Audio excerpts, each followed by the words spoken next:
Thank you very much, Your Honor. Your Honor, to reiterate on what my learned counsel has talked about, that the accused persons were arrested on the 24th day of June, and they are being presented before you on the 26th day of June, which is infringing on the rights of the accused persons, because, Your Honor, Article 49 of the Kenyan Constitution states clearly the rights of an arrested person, that an arrested person must be produced before a competent court of law within 24 hours, and further, that arrested person has a right to bail or bond. And Your Honor, you see the two accused persons having been arrested from 24th, they were denied even a police bond, knowing very well that they are persons who are known, well known in this country. And therefore, Your Honor, we are being told by the investigating officer that they have an application before you, a miscellaneous application, to further hold the accused persons for 10 more days. Your Honor, it's like we are doing things in a very opposite way, because the right way to do things according to the rules of natural justice is to investigate an offense or a crime and then make an arrest. But in our case, the IO was not even sure of the type of an offense to investigate, because they arrested first, then they come before you, Your Honor, with very flimsy reasons. They are on a fishing expedition to tell you that you be part of infringing on the rights of the two accused persons, that they want to hold the accused persons for a further 10 days without proper reasons. And that the first reason they are telling you is that they want to subject the exhibit, which are the phones, to forensic analysis. Your Honor, this can be done even in the absence of the accused persons. And if you look at the phone, the type of phones that the accused persons are using, Robert, the first suspect, is using a Nokia Kabambe. Nokia Kabambe, Your Honor, has no capacity. You can't access internet using such type of a phone.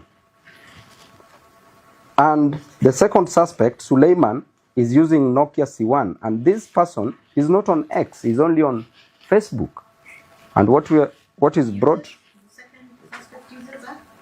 Nokia C1. The first one is Nokia? Nokia Kabambe. And then the second? It's Nokia C1. It's the other way around. Yeah. They are waiting to record statements from key witnesses in the investigation. Your Honor, since when? Because we ought to have assumed that they've finished with their investigation, they are bringing a proper case before you. And they want the suspects to be present when they are recording statements from key witnesses. And Your Honor, the same IO, investigating officer, said very well that these two suspects are capable of interfering with the witnesses.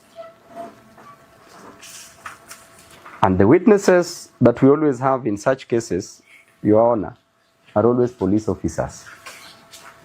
So we ask ourselves, Your Honor, that the other day, there's a suspect who was arrested in a police cell, Albert Ojwang, was arrested, put in a police cell, and is alleged that he was killed by a police officer.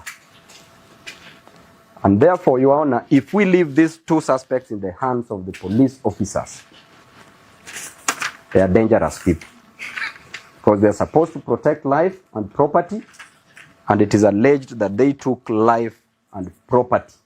They took life, sorry, and also property, because some property of the arrested person were missing. So therefore, Your Honor, this is a police officer. These are police officers who are armed. You are being told, Your Honor, and the state is wasting the court's resources by us sitting here a whole day. You're being told that these two gentlemen can interfere with police officers who are custodians of guns. And even if they were capable, which they are not, we have witness protection that can take care of this. And they are not proving the compelling reasons why the suspect should be held for a further 10 days. And Judge Ibrahim, as he was then called, in a case of the Republic versus Danson Ngunya and another, in 2010, described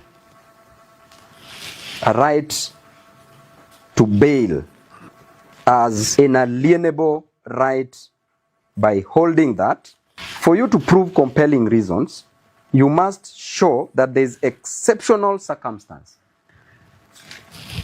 In the case of the two suspects, there is none. Or unusual. This is a very usual case, which to some point was also declared unconstitutional, depending on how they will prove their case. And ordinary circumstances.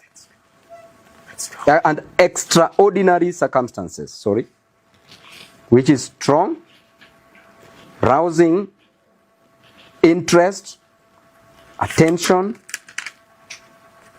conviction. None of this, Your Honor, is watertight to justify the two suspects being held by the police officers. Another reason, Your Honor, we are being told about antecedents, that the two suspects were arrested before, that they are habitual offenders.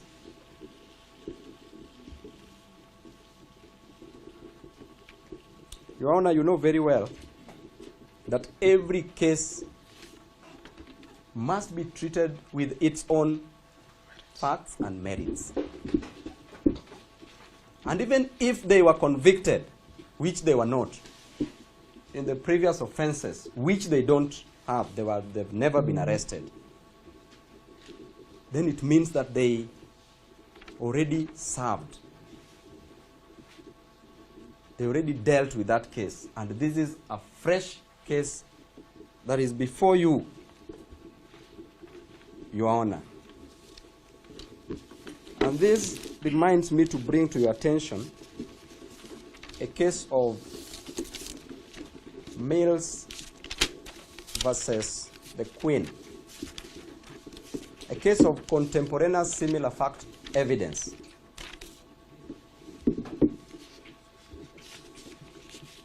That Mills used to commit an offense, used to murder children in a bathtub and bury them around the house. Mills was arrested, charged with murder, served. Common law precedents. So, Your Honor, to drive my point home, there's a time that somebody else killed in a similar way, but the authority went for Mills, arrested Mills, charged with murder, was convicted. But on appeal, it was found that it is not males who killed, or he was wrongly charged for that matter. So therefore, antecedents does not apply here. Another reason that we could be told that the two suspects are flight risks. Your Honor, the officers, police officers, arrested the two suspects from their houses, which means that they are aware, they know that they have a fixed abode. We can't be told that they don't have somewhere to stay or somewhere they'll be found, or they will run away. And Your Honor, even if that is the case, then the two suspects are Kenyans. They can deposit their documents in court, or they can report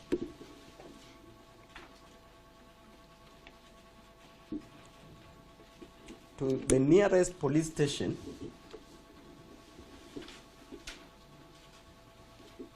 depending on the direction that the court may deem fit. Therefore, Your Honor, as I finish, I want to say that this application, the IO is on a fishing expedition. The application is vexatious. It is lame. It is flimsy. It is limping. And it is an abuse of the court process. Thank you, Your Honor. And I request the court to release the suspects on a free bond.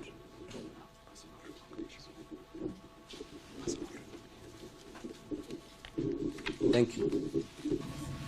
This is the ruling of the court. Now, this court, on the onset of reading the application and hearing counsels for the suspects and the defense, deems that this matter has key issues to be addressed. Now, these are the following orders that the court has made. That the suspects, having interrogated both suspects, be put at Capitol Hill Police Station today, and I'll deliver a ruling tomorrow, the 27th day of June, 2025. These are the orders of the court. Okay? So I would want to assure and I pray that you will be safe until tomorrow. I take judicial notice of the sentiments by the counsels, and I will give a ruling tomorrow, the 27th day of June 2025. Interim, in case you need any medication, that should be accorded to you. It is a right, it's a human right issue. And then you come here tomorrow, the 27th day of June 2025. Okay, I'll give a ruling then.